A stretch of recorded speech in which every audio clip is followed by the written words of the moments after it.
Good morning, everybody. Doing an audio check right now, just make sure everything's still working. It looks like it is. And I see me, which is what I'm supposed to see, so I guess that's good. Good morning. Hello. Let's see who's in the chat this morning. Of course, everyone's favorite mod, Loretta. Good morning. I'm glad to hear you're doing great. No, not yet. We're trying to figure out how to do a garden without because the since this isn't forever home, we know at some point we got to sell it. And even if we stay out in West Texas, the company's like, look, stay out here and we'll throw you stuff. And I'm like, okay, we're going to get a bigger house with acreage. So we're trying to figure out, like, can we put a garden without making it unappealing for a future buyer? That's assuming like the zombies don't go running down the street and all that. But uh, I'm going to go actually today to Lowe's and just look at the raised gardens. Hey, Arkansas. Good morning, Lucky. How are you today? And coffee? Buenos dias. I'm now on decaf because Doc said I need to lay off the caffeine. I was apparently too lit and too colorful, or being a jackass. It depends what perspective one may have. Kentucky. Good morning on the road, but listening. Yeah, be safe over there, Ben. Um, all right. Well, this is going to be kind of a laid back Saturday. I think we've all beaten the news to death, and I've been watching the stock markets. I've been watching the businesses, and a lot of people are looking at the stocks and going, "Ah, end of the world." Um, get a new doctor. Well, he actually told me a few things that were probably smart, but I did find some really yummy, uh, actually decaf that's really good, which was kind of surprising. It has, decaf has like a little bit of caffeine to kind of give me a kick without like making me, because that's not fun. Um, get a new doctor. That was funny. Monique, hello, hello, hello, Bella. Hey, Starlight, welcome from Nova Scotia. If I recall correctly, the fishing up there is really great, but it's always in the winter and it's cold. Because I went fishing near there years ago and froze my butt. So, but yeah, if you can ever go to Nova Scotia, that's really pretty up there. Um, well, folks, people are coming in the chat. Today's going to be kind of a laid back chat because everyone's looking at the stock market, right? And the stock market's freaking out. But the mod made me late. Hey, Carl, we need to get Carl a logo. You should get a little, what do you call a little parrot with a pirate patch and a little hat. And then he'll be Captain, or she'll be Captain Coral. I think that would be awesome. But everyone's looking at the stock prices, right? And they're all going down and everyone's freaking out. But hey, Angie, good morning. What I'm interested in is what are the companies doing? Okay. And here's my perspective companies, Chevron, Halliburton, Ford, Schlumberger. Um, I'm trying to think of who else. GM. There are like 10 or 15 companies that not only survived World War One, they got through the Depression, made it through World War Two, the Cold War, and all this other nonsense, and they're still here.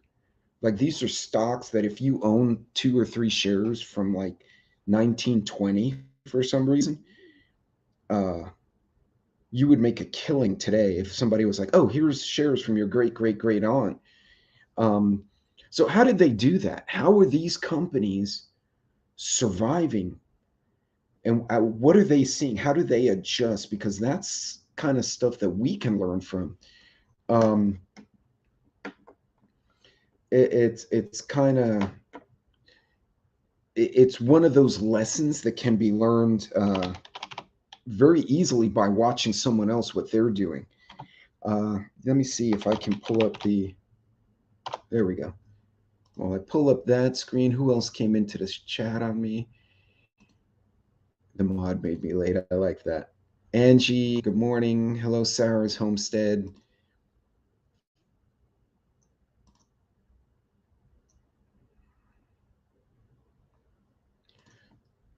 Okay, now to the blackouts, Carl, and thanks for bringing that up. The blackouts right now, I've heard already Cali has had some, and I can't confirm all this. I know for sure Houston had a rolling blackout, which for the record, I lived there for 15 years. We never had rolling blackouts unless there was a hurricane, which just broke shit. So, hey, good morning, Red. So that's that's going to be a problem, especially if you have folks that require a CPAP or a dialysis machine, like an at-home dialysis, um, stuff like that. That kind of stuff can really, suddenly having doggone it, suddenly having the power go off for no reason doesn't hurt. Now you have options. You can buy a backup generator for the house. Those are not cheap, but they're pretty great. Um, sure, blame it on me.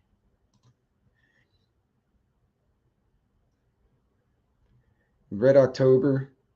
And if any of the mods are where, I know some of y'all are out running errands or at work, if you can throw, links for um, Red and Lucky. I think somebody threw Lucky's and Kentucky Survival. Yeah, y'all threw a few of them in here. Lucky's Arkansas is up there. So, okay. So, no worries, Red. You guys be careful on the road, man.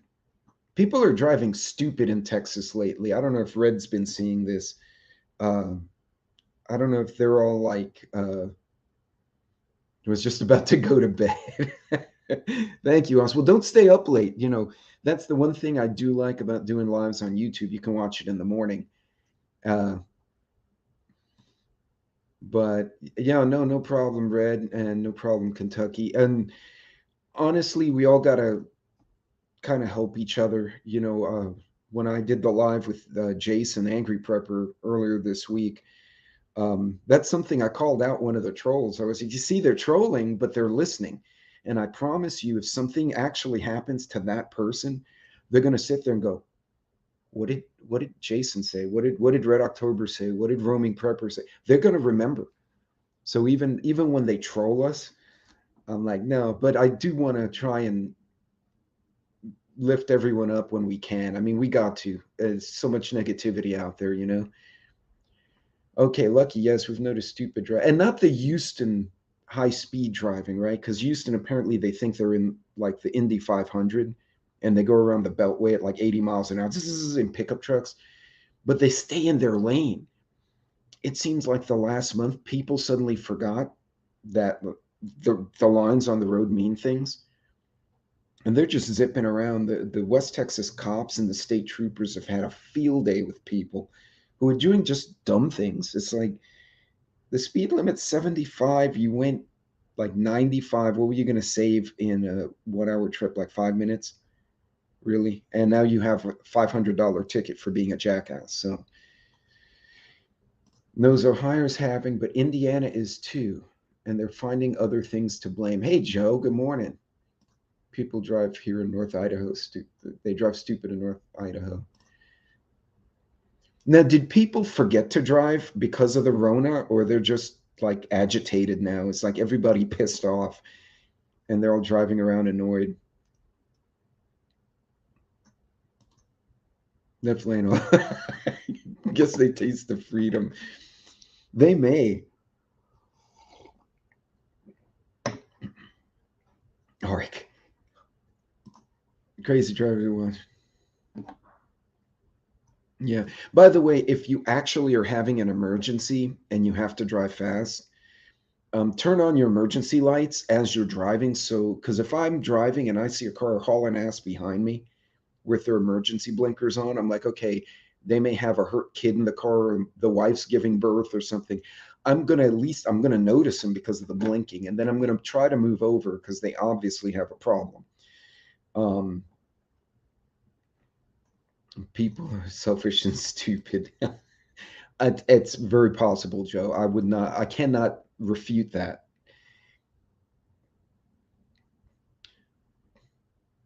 You always drive on the wrong side of the road for starters. Okay, and I went to Europe. They were driving these little minis at like 100 miles an hour. I mean, that scared the crap out of me. It was these just little potatoes going zzz down the road. Um, just crazy. Got the clot shot. See, and that's different. That's interesting, Bella, because I've seen different people got different shots, and the ones that got the older science shot, like based on things like the flu shot that's been around 200 years or 120 years or however long it's been that it's established, they, other than a few allergic reactions, they didn't have the problems. It's the ones taking the new stuff, oh, follow the science, and they had all sorts of issues. Yeah, Lone Star Drift, and you hit Kentucky, and it's like the Indy 500. That's where you put your car in sport mode. So, so what I was going to do today, and I probably need to start. We're going to let's see what the stock market did, because the stock market took a pretty good hit. But I want to talk more about what are the companies doing. Okay, there are companies in the stock market that have survived since World War One. They went through the Great Depression, through the Roaring Twenties, World War Two, the whole nine yards, and they're still around. So what do they do? Okay, because that's a lesson learned. We all know not every company survives very well. Sears went under. Sears was around for years. They didn't adapt, but Ford stuck around, and Ford never took a bailout. They actually went to the private sector investors to get money. So Ford didn't bail out, and they made it through two depressions, or one depression, two recessions, two world wars. I mean, they did something. Oh, nope, nope. And that's interesting. The whole thing. Yeah, actually, I never put it in the video, but Dr. McMuffin, you guys know who I'm talking about. He pissed me off when he said attacks on me or attacks on science. Bullshit. I'm a scientist. I'm an engineer. I spent years doing research. Okay, the whole principle of science is you publish a paper and you say, behold, my paper says A plus B equals C, and then I repeat your experiment and I get A plus B equals F. So now I refuted you. So now both of us have to go back and say, well, did you heat up B or did you cool down A before you added them together? What was your temperature like? Was there any humidity in the room? Did you have a dog lick the bowl? You challenge science to validate it. But when a billion-dollar corporation just says, oh yeah, take this pinch and the pinch will make you free. And then when you're like, I want to challenge the pinch, and they kick you off YouTube or they threaten to arrest you, that's not science. That's propaganda. Just keep that in mind. That's coming from a guy who literally can say he's a rocket scientist. Although I've yet to build rockets, I built other stuff. But yeah, so yeah, science should be about challenging. Nuremberg in Germany is my favorite course. Yeah.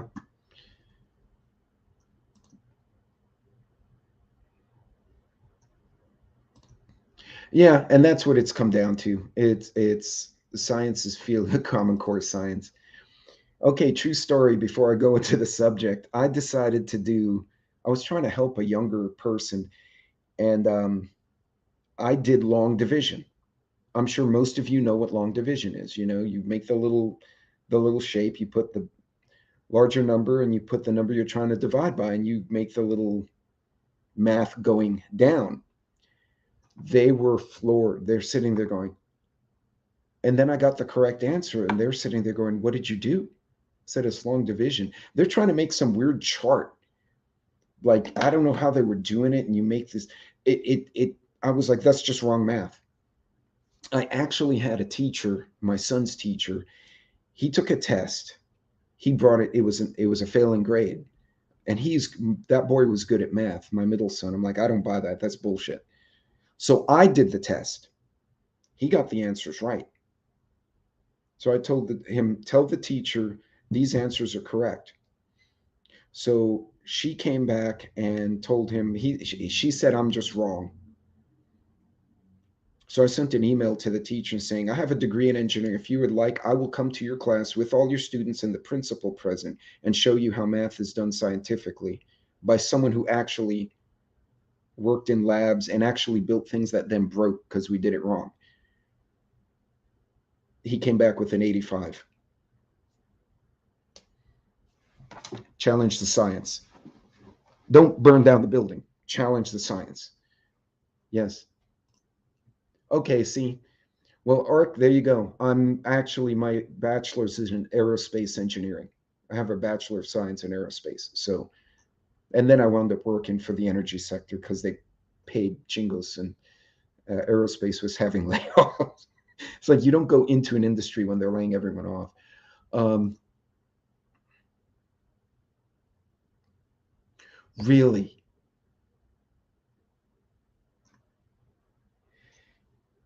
Yeah. Hey, Ark, well, man, we got Arkansas in the house all over the place. We got Arkansas living.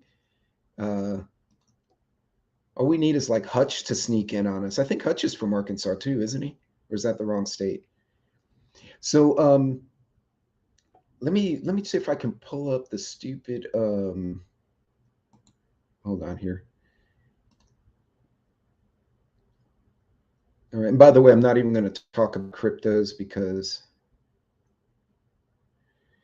uh I don't know enough about them to actually say anything smart. Hey, Virginia. Hello, hello.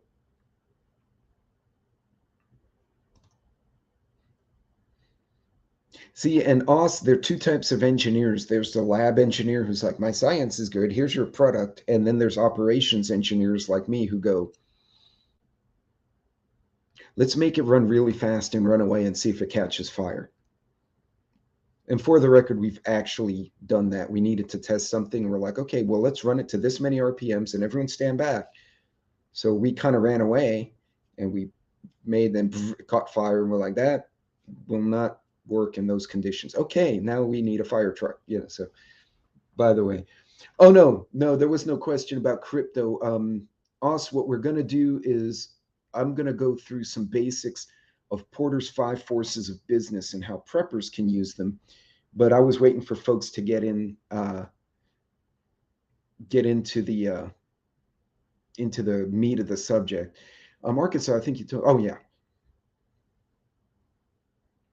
controls engineers make killer money, and they always need one in manufacturing. That's like a civil engineer. Like you have to build a building at some point. You need to control the machinery at some point so it doesn't flip out. And Ark, I have some good old books on controlled system dynamics. If you get when you get to that point, shoot me an email. I'll send the picture of the book. Uh, and you know what? With the teaching degree, and this we'll get to this subject here in a minute. With a teaching degree, Bella, you can actually do tutoring privately for families and probably make a hell of a lot more money and make a difference in those kids' lives. Um,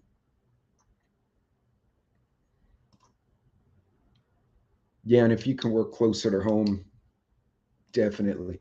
So let's look. Let's see if I can pull up the stupid image here. Oh, yay, potato. I clicked on something and potatoes came up. I didn't want to look at him right now because he annoys me. Let me see. Come on now. Let's see, guys. Hold on a second here. I'm having technical difficulties with this other screen. All right, well, that can go away then if it doesn't want to play nice. Oh, here we go. Okay, so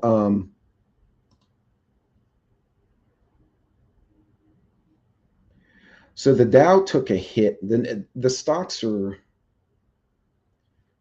all over the place this week, right? Because everyone's freaking out largely. I hate when they play automatic videos, and I don't want them. So no, none of it wants to play. Here we go. All right, so let's share this real quick, um, just to set some context for what we're talking about here. So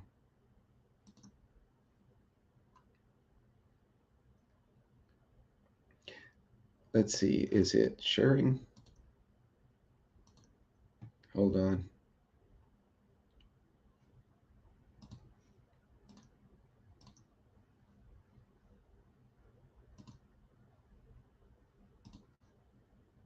All right, let's see if that works.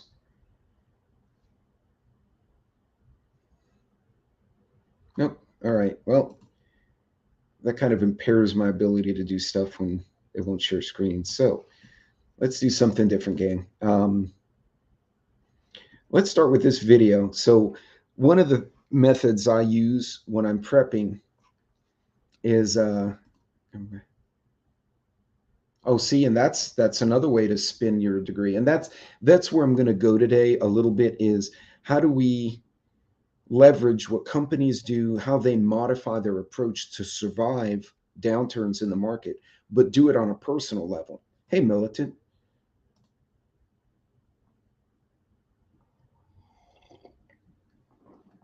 Well, congrats, Art. That's great.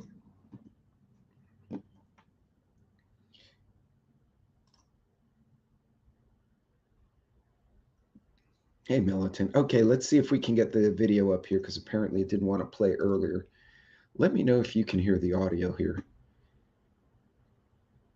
because I'm having all sorts of fun with the videos. Oh, yay. Okay, so I'm going to start this quick video. I thought it was kind of comical, but it was also back in Towerling off. Still can't look yet, Loretta. Awesome show.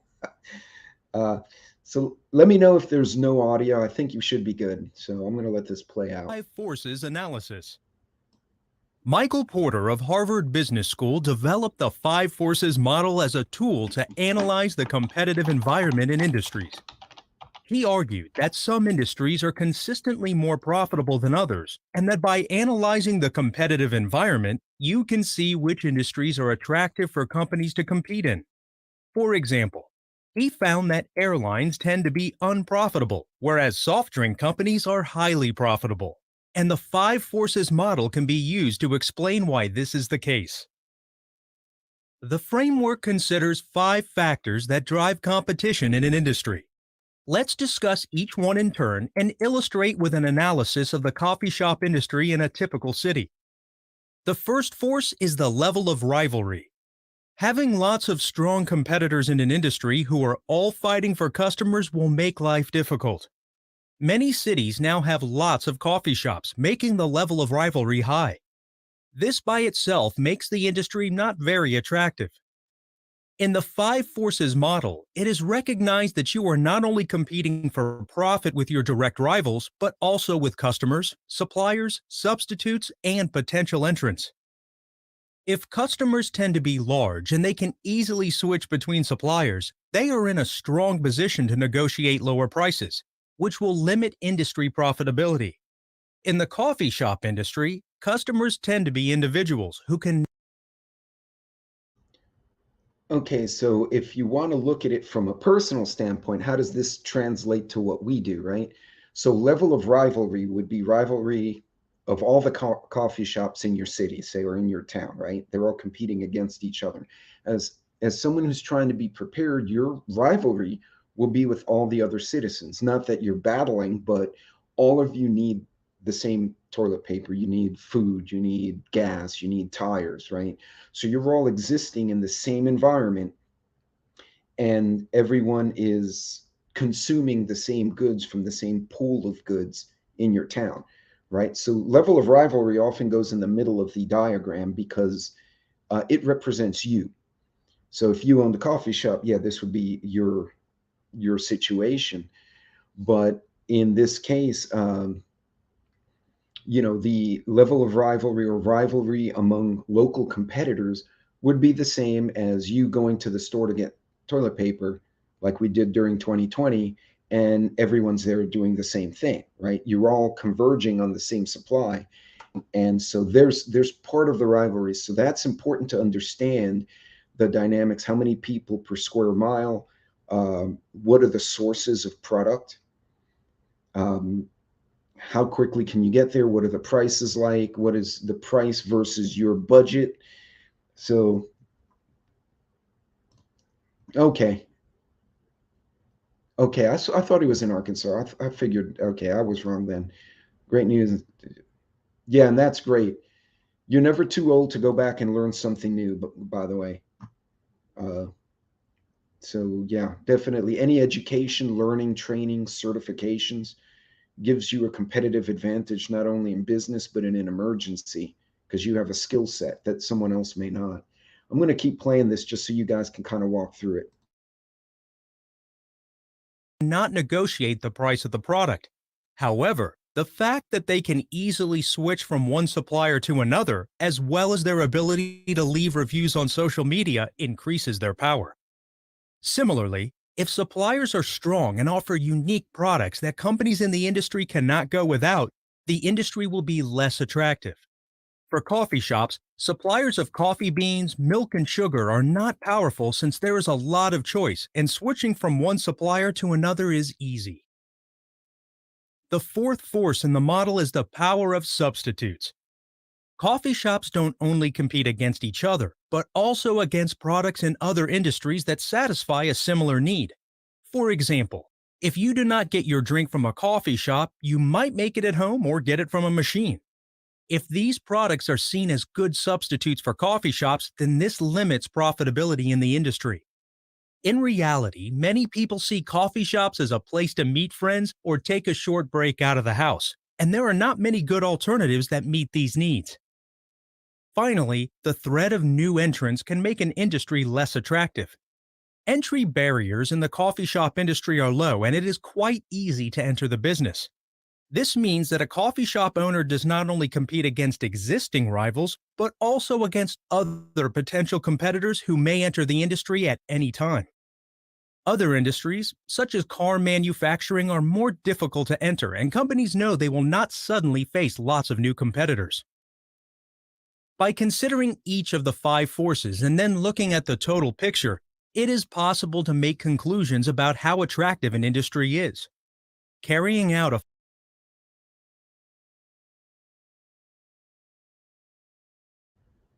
All right, I'm going to stop at there. No dog in my pumpkin spice latte. Actually, you know what? If you go online, and that's something else we'll talk about in a second, you can go online, get a recipe from one of the cooking channels, and go buy pumpkin spice in a little, the little spice jar, and go make your own latte with milk and whatever. No shops here in the woods. Nope. That's old school coffee there. But so, okay, so how does this apply to us? Hey, bitter critter. Welcome, welcome. So, how does this apply to us, right? So, as I mentioned, let me see if I can expand this a little bit so you guys can get a better view. Okay, so level of rivalry for the coffee shop, but that would be all of us. We would be here. So, you, me, my neighbors, all the people in my community, we're all in this local market, right? So when there's a need for meat, there's a need for toilet paper, whatever. That's one thing we have to factor in: is are other people going to get their product? Um, are they going to flood the stores like they did for the toilet paper, et cetera, right? So that's one thing you have to consider: is what is your local situation like? If your local situation, you're in the middle of like Chicago or New York City, where there's a large population of people, many of whom are not prepared, and they start to freak out, that's gonna be a problem. So you may want to have certain things, more of certain things than others, because of that fact. Now, then you look at the power of customers. Now I'm going to flip that around. How do you use power of customers? Now nobody's buying anything from you unless you actually own a store. But you, as a consumer, as a customer, have a certain amount of power, right? Now, this little example here, this little dude with the stars and whatnot, he's the coffee shop customer, but you're a customer uh, to your local market. By yourself, you may not be powerful, right? You can't go to Sam's and say, I want this chicken at half price, because they'll show you the door. However, all right, so here's where it gets interesting. However, if you can get in cahoots with other people, or if for whatever reason you can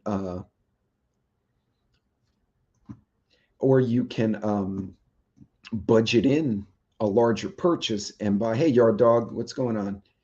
You can budget in a larger purchase and say, okay, instead of buying one case of water, I want to buy a crate of water, or instead of a dozen eggs, I want a case of eggs. Even if you're splitting it with other people, now what you've done, you've taken each individual buyer's power and you've combined them to make a more powerful purchase. You guys kind of catch me what I'm saying? So this kind of approach is really important, where you look at the power of a customer, but you have to flip it around. Here they're talking about the customer of this little coffee shop. That's the example. In reality, if you can get together with family or friends, people you know, or if you can do, in some cases, they have, like, if you order dog food every month, you can do a subscription, they knock 10% off. That gives you power as a consumer, right? You've made a commitment to buy a purchase or buy over time, which lowers the cost for the manufacturer. And that translates to a saving for you. And this is what companies are doing right now. They're leveraging their power. The Fords, the Chevrons, the whatever corporations out there, the Teslas, they're leveraging their purchasing power and saying, hey, we need this kind of pricing to be successful. Otherwise, we'll have to go look somewhere else. So just something to think about. Yeah, and it is a lot. Oh, sorry, the chat jump took off of me. There we go. Yeah. Honestly, most things I cook at home are way healthier than eating out, for sure.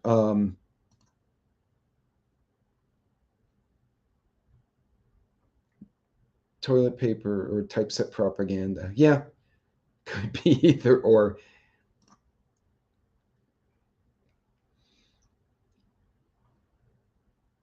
All right, Kentucky, be safe out there.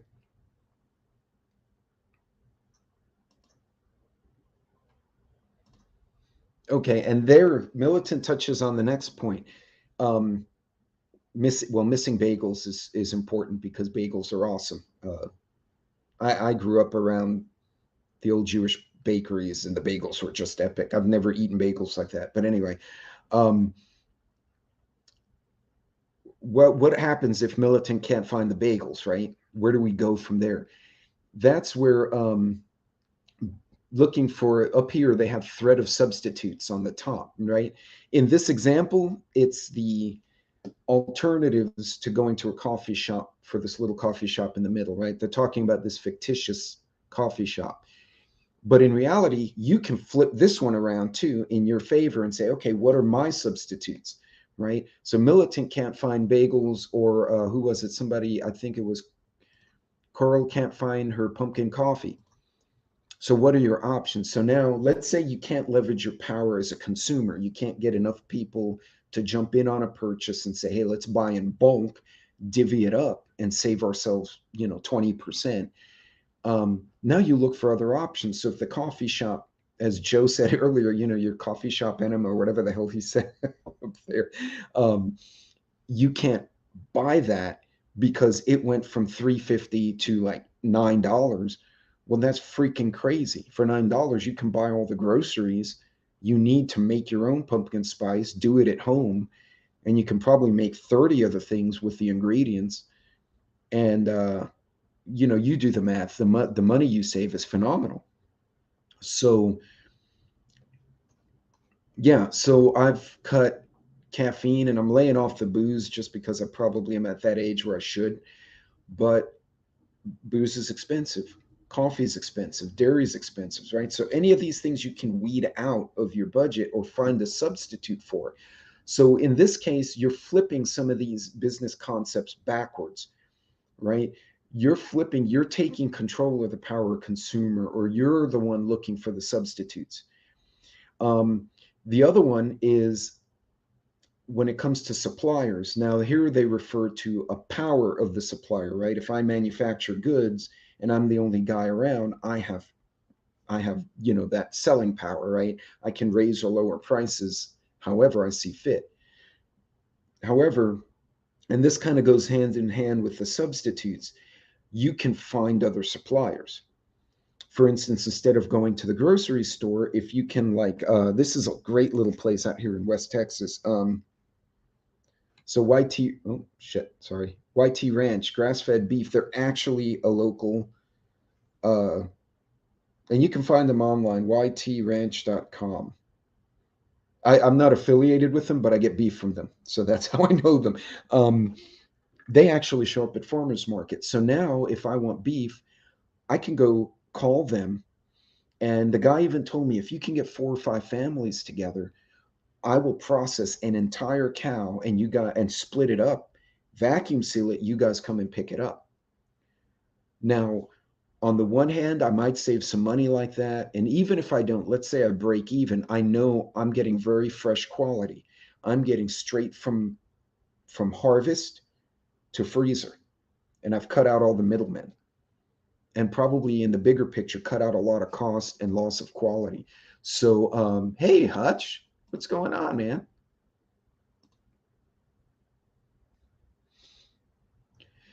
So, yeah, and there's another way of a substitute, right? You're flipping this business concept around. Instead of you're fearing someone to substitute your good, you're flipping it around and saying, I'm going to find the substitute for what I need.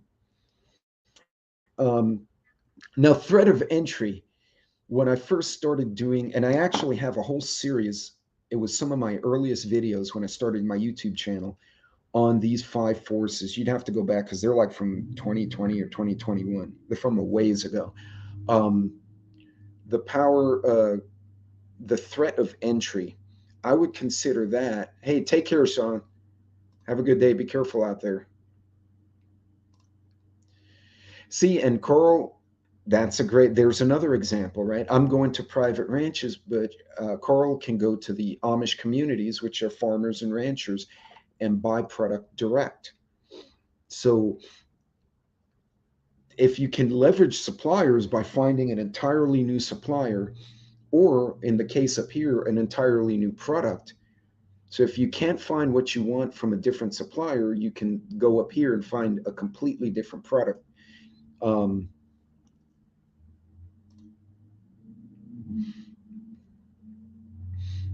right. And what we want to do, Os, is try to stay ahead of the curve, right? Um, it's kind of like, how would I describe it? When you have bad weather, you want and you're driving through it, you want to either drive through it as quickly as you can, or get to your destination before the weather shows up. Um, so if you can leverage these concepts ahead of time, hey Tennessee, what's going on? That's valuable. And then last down here, you have the threat of entry, and that one would be other people coming to your town. And this is something a lot of us have spoken about. So you live near a big city, but you're out in the country, and their situation goes down the toilet. Well, now they will enter your market, right? It would be like a company gets priced out of like New York City, so they go to Pennsylvania and open up there. Joe, the anti-pumpkin man. Hey, Navi. And Navi runs a store in here in Texas, so he could definitely speak to this as well. Um, you suddenly get a bunch of evacuees like we did in Houston after Katrina, or the people in Houston left Houston and went to San Antonio and Dallas during Harvey.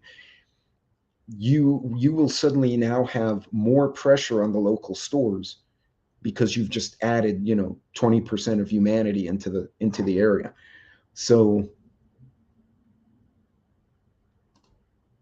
yeah, and that's true, and that's a whole other concept is perception. uh oh, it's 60s here. What is it here? It's 83. It'll be 100 today. It's like you get up in the morning out in West Texas and it's 60 and it's nice and cool. You go inside, you get dressed, you come out 3 hours later, it's 95, and you're like, what the hell? Who turned it on? No. And actually, somebody recommended, and again, I would consult with your doctor before doing this, is do an intermittent fast every now and then. Now, the trainers recommend it for other health reasons, but you could also do like a day fast, drink only fluids, assuming you medically can do it, you're not going to pass out or anything, and see how your body reacts. How does your mood change when you're hungry? I've gone. in my job, I've gone to where I've had 48 hours of no sleep. I basically, you pass out on a chair or your keyboard, right? Um, but I still had to make decisions, right? I had millions of dollars of equipment. I had explosives everywhere doing my assignments. You don't want to screw up because then you don't come home or you get fired, one of the two. Um, okay, yeah, that's another methodology is to adjust fasting periods during the day. That's kind of a keto methodology, isn't it, Militant?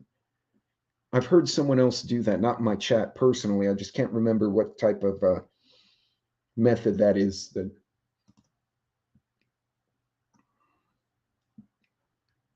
I'm not anti-pumpkin. Right. And Joe, to that point, that would be threat of a substitute, but you flip it around. Find yourself a substitute. Find yourself a new supplier.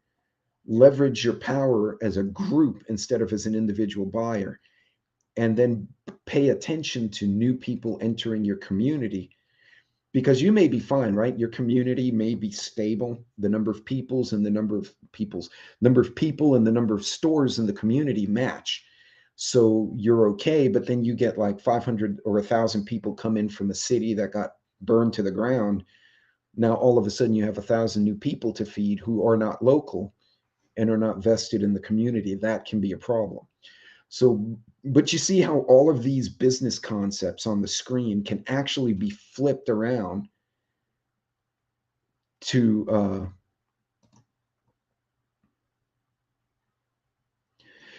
right. And so Joe's already functioning on a reduced sleep schedule. I'm sure maybe you take quick cat naps when and if you can, but your body's now acclimated to that, right?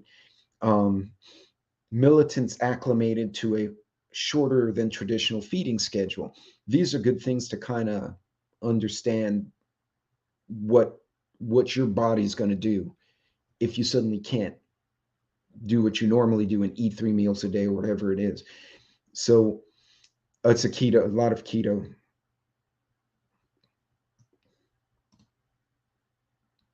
I'm assuming you meant 50 years, not 50,000 years. Um, but yeah, I get what you're saying.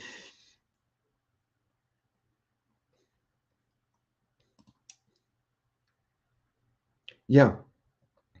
And this is all important, and that touches on health. Hey, kill it and grill it. Hello. Um, but anyway, I thought this was a really neat intro. I'm going to let it finish out here, and then we can. It's only a couple of minutes more, and then we can continue on in the chat and look at ideas of how do you save money or how do you find new suppliers. So are more difficult to enter, and companies know they will not let me know if suddenly you have that face lots audio. of new competitors. By considering each of the 5 forces and then looking at the total picture, it is possible to make conclusions about how attractive an industry is. Carrying out a 5 forces analysis also helps to identify the barriers to profitability in an industry and enables companies to design strategies that deal with these barriers. For example, if customers find it easy to switch between different coffee shops, then a company can introduce loyalty cards to encourage customers to keep coming back. Similarly, if the level of rivalry is strong, companies can try to differentiate in order to provide unique value to customers and make the competition less of a threat. If you do a 5 forces analysis, the best is to take a step-by-step approach as follows. 1. Define the industry that you are analyzing. 2. For each force, identify the current situation. Who are the most important competitors, customers, and suppliers? What are the substitutes and entry barriers? 3. Analyze the attractiveness of the industry for each of the 5 forces. For each force, are there factors that make the industry easy or difficult for companies? Finally, look at the overall picture and consider what your analysis as a whole says about the attractiveness of the industry and about how to successfully compete in it. Remember that even if your analysis shows that an industry looks unattractive, it is still possible to be profitable with an innovative and original strategy. There are lots of examples of successful companies in difficult. So we'll kill that there, but you guys kind of understand where I'm going with those five forces, right? Watch what businesses do when they get under pressure in the market, but flip it around for yourself. So they talked about loyalty cards here, right? Well, oh wow, geez, Lord. Okay, see, now this is where you get into danger, is when your alternative suppliers suddenly get destroyed. Um, and honestly, Watchmen, I don't know, those of you who saw my short the other day, if you were going to destabilize a foe, another country, what did the Romans used to do back in the ancient days? And Romans were notorious for just like destroying the shit out of other cultures. Um, and then they got the crap destroyed out of them. Um, when they fought with Carthage, they attacked the city. They didn't go after the city. They they did what they salted the field, is what they called it. They basically plowed the fields and put salt there. Back in the day, that would diminish crop growing capabilities. Um, they would burn the farms. They would find the grain warehouses and trash them, because they knew the enemy soldiers needed food to fight. And if I can weaken their supply chain, I can weaken my foe. So think about it. We've had what, 19 food plants, and then a slew of other things, farms and cattle dying and all this other stuff. Our food supply chain's getting hit.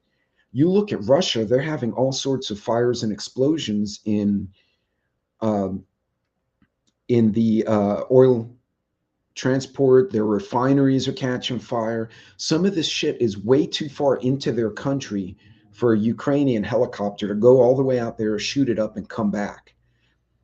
Right now, granted, the stuff closer to the conflict zone, I believe, is combat. Right, they're taking pot shots at each other, but deep into the country, who's doing that? The Ukrainian helicopters don't have that range. Their drones don't have that range, and shit's just catching fire in Russia. But think about it. What would hurt? What would hurt Russia the most? They're making all this money selling oil to China, so you hurt their oil. What would hurt us the most? Well, we've diminished our ability to grow food for our own people, so hurt our food chain, our food supply. Honestly, to me, this looks like, and I can't confirm it, this is just my hypothesis. I really think that we're witnessing asymmetric incidents going on.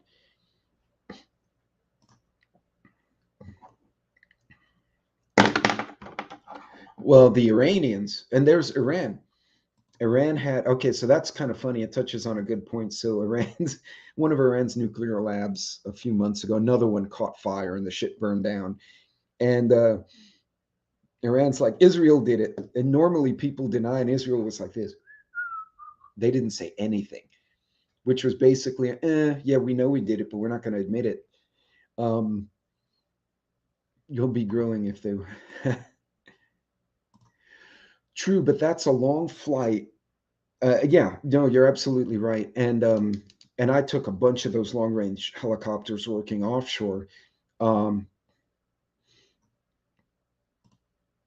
is that the one with Angelina Jolie, but she plays the part of like a psycho Russian, not Russian person? Um, oh, hold on a second here. My screen went all over the place. Yeah.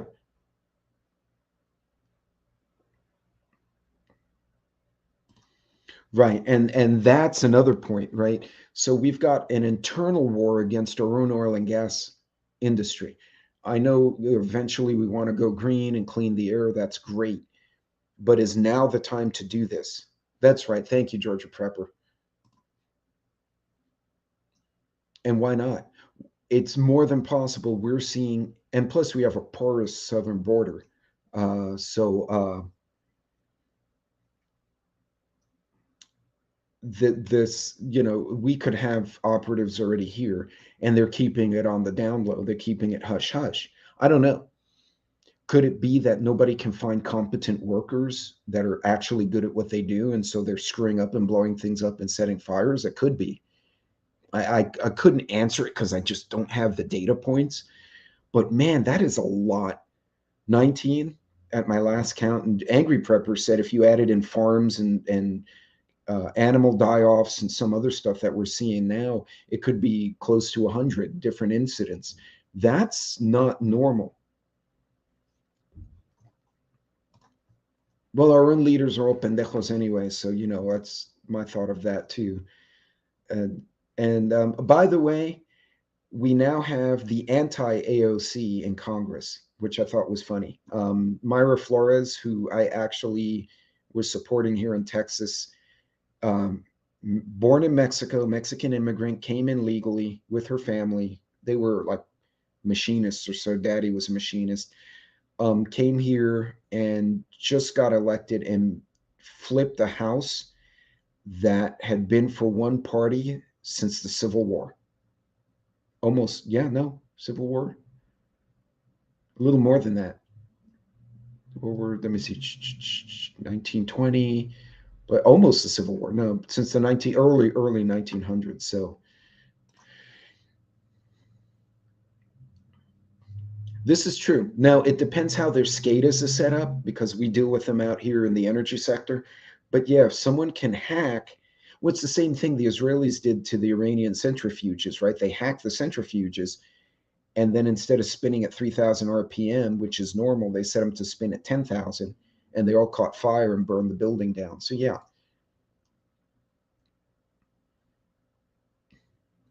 Right, and that's another thing.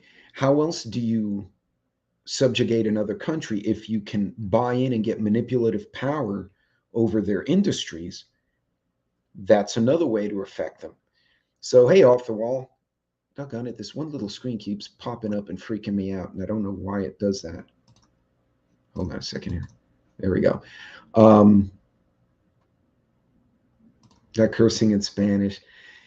Yeah, I need to send off the wall a whole list of Spanish phrases that can be used on the off the wall prepping. By the way, I love the new title of your morning show, Don't Be an Asshole or something. I was in tears yesterday, and my wife was like, why are you laughing? And I was like, freaking off the wall just decided this is the name of the new show.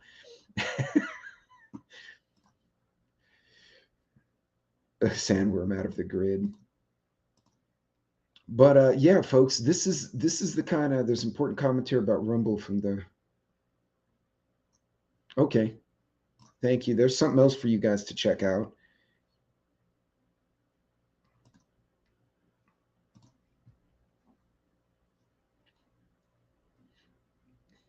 Right, and that's something we need to think about. So when you're looking at using those 5 forces of business we spoke to earlier, you have to factor all these in. So the threat of new entrants could be the threat of external issues like asymmetric incidents or questionable incidents or sudden disruptions in supply chain that are not normal. Any of these things can cause a challenge to that supply chain. So again, flip that purchasing power concept, but put it in your favor as a consumer and say, our evening live is a whole club. Nice.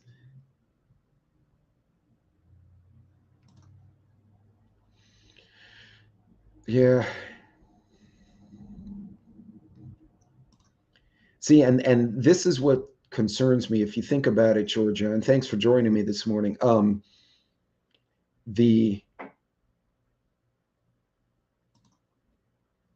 Oh, I believe it. I believe it. And stupid Tennessee. Well, it's like the Renaissance Festival, man. You could go in there and spray Febreze on everybody.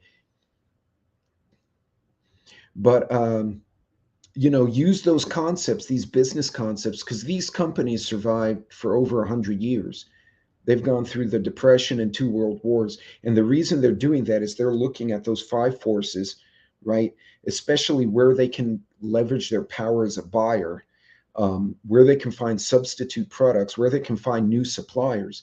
And again, going like I showed you that business card, there's actually ranches here that are now adapting to sell direct to market. So I can call them and say, hey, I would like, if you do process a beef cow, I would like the following products from that cow. And, they can, as they process their normal business, they can pull aside that which isn't needed for the main order and fill my order. And I'll go take a drive. These guys are only 40 minutes away, right? I'll go up there and get, even with the price of gas, to get direct from farm in quantity, that that makes sense. If you can't homeschool, do what I did, home reinforce. I went through homework with them every day. They did not like it because I grew up poor, and my dad and mom didn't go to college, and they're like, you're going to go to college. So I had to discipline myself, and I instilled that on my kids, and they wanted to play on their phones and shit. So yeah, at times I made them very miserable. But two of the three are doing very well. The third one's kind of taking the long route there, but I think they'll do as well. So all of them are working. None of them are criminals, right? They're all making a living, and I'm happy about that. Um, Washington. So that's about the.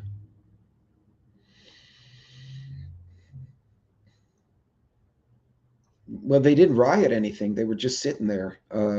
Schools.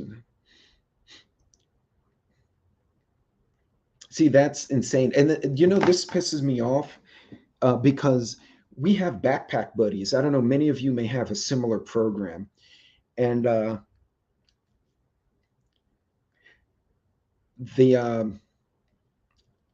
they our program was called Backpack Buddies, and what it is for the kids who are poor, who don't have enough food during the weekend. Volunteers go and make like a little goodie bag. So at least it has like two apples, two peanut butter and jelly sandwiches, two juice boxes. So at least the district and the county knows the child will eat twice during the weekend, which is terrible. We're worried about what off the wall has up here, which is absolutely silly things to work about. And you're absolutely right, KJ. It's like, what are we doing? Their kids not eating, and they're worried about this nonsense. This is So yeah, but to your point, I would go through their schoolwork. If I didn't like something that was being taught, I actually had my son write a. They wanted him to write a paper about how wealth redistribution was a good thing, but the context wasn't like tax the rich and try to help the poor. It was like make everyone equal, like a little communistic going. So I explained to him the whole concept of communism. He wrote a refutation. That one got an F. I protested it. The principal reread it. The other teachers looked at it. He got a pass on it. Then she got in an argument with my son. He told her she was a communist hipster. And then I got a call from the principal. And I pick up the phone and I'm like, were they fighting? No. What happened? He called Mrs. What's her name, a communist hipster. He's not wrong. And the principal said, I'll defer my comment, but he can't call teachers. And I said, well, if the teacher called him something, he has my permission to call him back. You understand, if you suspend him, I'm not going to ground him because morally he was correct. So I gave the principal hell. God, she probably hated. They were so happy when my kids left that high school. Hey, Alice. Let's see here. The chat got away from me here. Ooh. And many of them are, and this is why, Barb, we need to look at term limits, okay? Because our current president was in Congress for 40 years and accomplished very little of anything. And the laws he did pass, like the 94 crime bill, actually hurt minorities. But the other party is just as guilty. They've done stuff that hurt the working class here, and hurt businesses, I mean, in general. So a lot of them, if they're in whether it's Schumer, Pelosi, McConnell, all those knuckleheads, they've been in their office for 40 years and they're multimillionaires. But that's what, 150 a year salary? It's kind of like a professional person salary. Where'd the other like 20 million come from? Yeah, no. Yeah, absolutely. Absolutely. Hey, Watchman, thanks for contributing.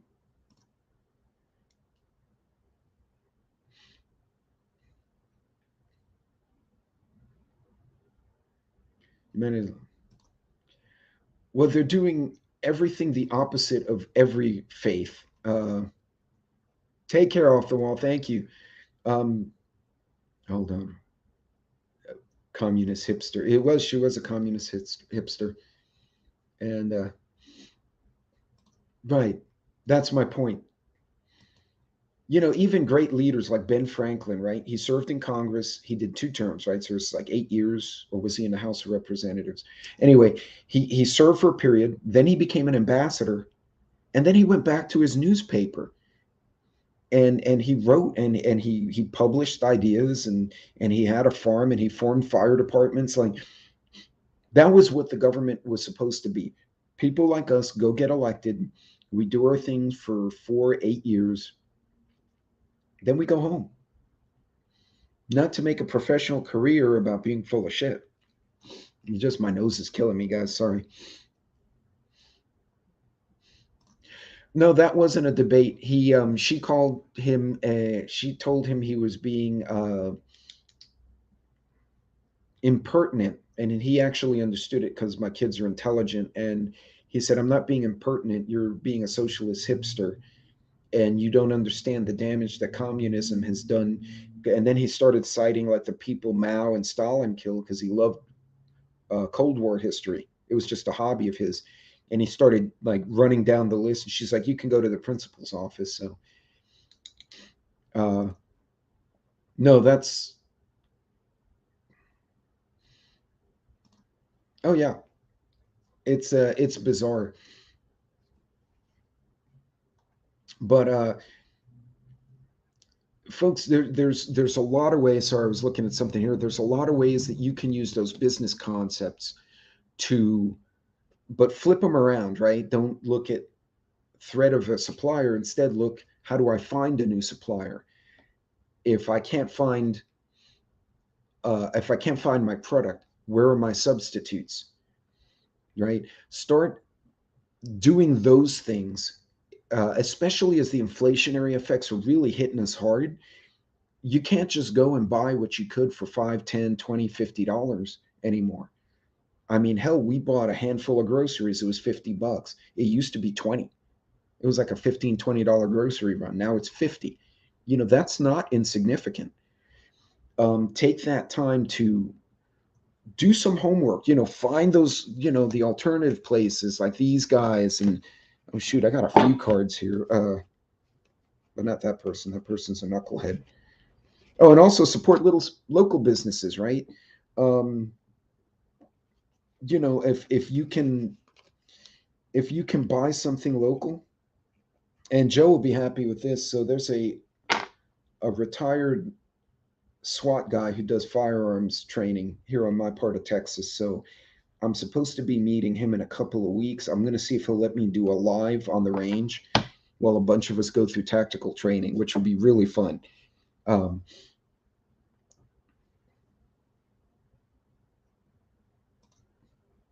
yeah. So, and honestly, the school faculty were not very impressive to me. I was happy to get out of there.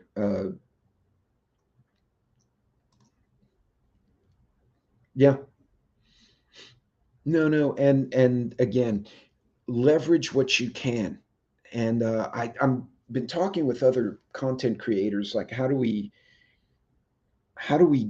find these solutions? Like if I could make a list of uh, alternative suppliers in the different parts of the country for beef or for chicken, where you can go and buy direct, uh, you know, properly processed food, that would be huge. The color drops right on spot.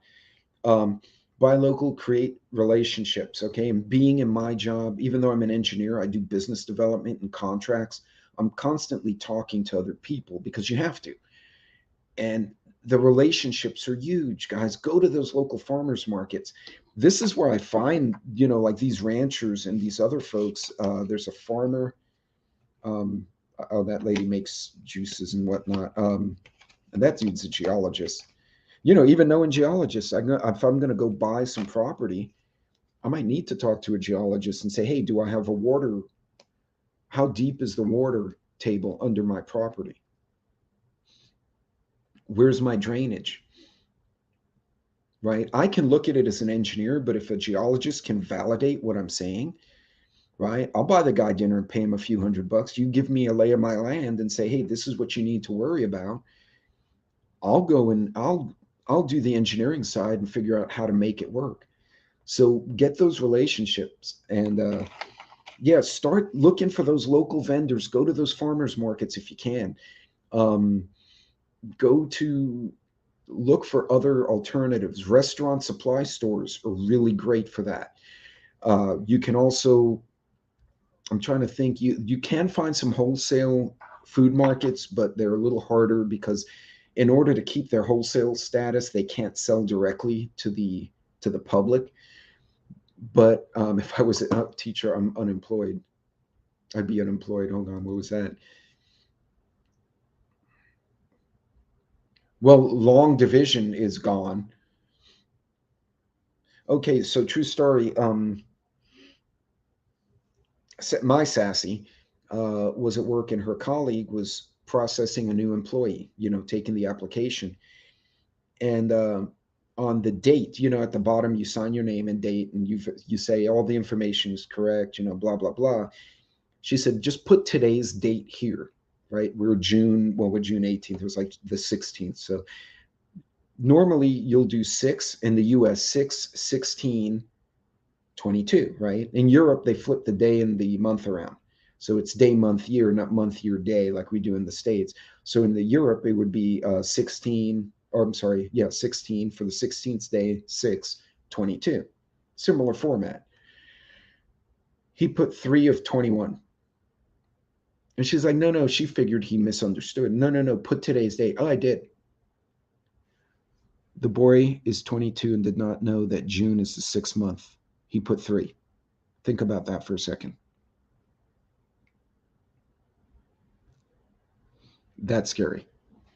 So that's what they're teaching in our schools. Hopefully the kid was just like nervous and he went brain dead, but uh, guys, there's a lot of people in Common Core. No, and that's why they medicate kids the way they do, right? The kids who used to be a little autistic or they were ADD, back in the day, they made you run, right? They just burned it out of you. Now they medicate you because fringe personalities are the ones that create change. They're also the ones who stand up, right? Look at Malcolm X. Look at Martin Luther King. Let's look at Elon Musk or Howard Hughes. They were all very outgoing or unique personalities, and they created change. Well, if you medicate all of society, you don't have that anomalous behavior. Watch the movie Divergent. I mean, it's kind of an action sci-fi movie, but watch it. Listen to the undertone. Everyone has to fall in their box. If they don't, they're divergent, and now they're a threat to the system. Be divergent. Dead serious. Be divergent. I mean, don't go and rape and pillage. That's fucked up. But go be divergent. Teach your kids to do dangerous things carefully, right? And just make sure they don't kill themselves. If they fall in a rose bush, hey, lesson learned. Now you got 50 little pokes on you. You won't fall in that damn rose bush again. But anyway, guys, no, they're not meant to sit at a desk for 6 hours. But folks, look, all of you guys be safe. We're right at a little over an hour, so I'm going to cut it off here. I hope you guys found some of this interesting and useful. I'm trying to spin some of the business school lessons I took and make them applicable to what we do, because in the back of my mind, that's what I'm doing every day. I'm going to look and say, that's too expensive, that sucks, I'm going to go to another resource. Kids' eyes are jumping around due to on the tablets. Yeah. Oh yeah, we don't need no education there. I see what you did there. Okay, guys, look, you all be safe. Have a great weekend. Hit those farmers markets. Find the local stores, and find those deals. And if you can get in cahoots with some friends and make big purchases economically, do that. Make the big purchases economically, and it'll make a big difference for you. God bless, Godspeed, and I will see you guys sometime next week. Be good.